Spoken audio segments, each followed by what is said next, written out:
আসসালামু আলাইকুম। চীন বাংলাদেশে অস্ত্র বিক্রি করতেছে, হ্যাঁ? তো এটা ইন্ডিয়া সহ্য করতে পারতেছে না। শুধু কি অস্ত্র বিক্রি করতেছে? না, আরও অনেক কিছু হচ্ছে।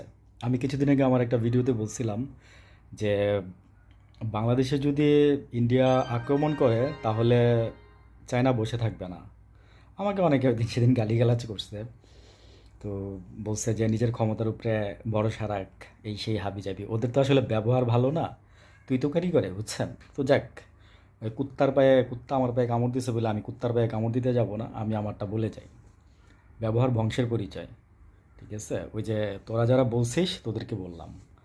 আর তোদের তো মনে কর যে মানে আমাদের সাথে চীন, পাকিস্তান আমাদের সাথে আসছে, হ্যাঁ? মানে আমাদের আমাদের সাথে বন্ধুত্ব বাড়ছে, আমাদের সাথে ওদের বন্ধুত্ব বাড়ছে।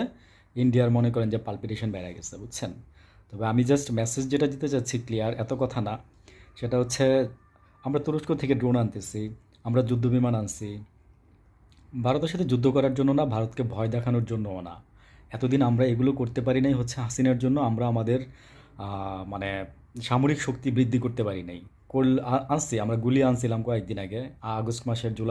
আগস্টের যে গণ অভ্যুত্থান হয়েছে, তখন আমরা মানে হিউজ পরিমাণে আপনার বুলেট, তারপরে আগ্নেয়াস্ত্র এগুলো আনছিলাম। চাইনিজ রাইফেল যেগুলো আনছিলাম, যেগুলো আসলে হাসিনা আনছিল আপনার ওই যে নির্বাচনের উদ্দেশ্যে।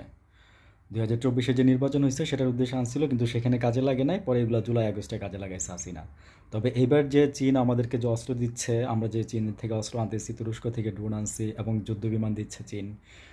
তো পাকিস্তান আমাদের যুদ্ধ বিমান দিচ্ছে। তো এগুলোর কারণে মনে করেন যে আপনার ইন্ডিয়া মানে খুবই মানে মাথা ব্যথায় পড়ছে, বুঝছেন? খুবই একদম হতাশ তারা। হতাশ মানে কি, এমন হতাশ মনে করেন যে এই হতাশ মনে হয় না যে ইন্ডিয়ার আমলে সারা জীবনে এই বাংলাদেশকে নিয়ে পোহাইতে হয়েছে। শুধু একটাই কারণ, সেটা হচ্ছে ইউনূস সরকার, বুঝছেন? এই ইউনূস সরকারকে তো 5 তারিখে মেরে ফেলারও প্ল্যান করছিল।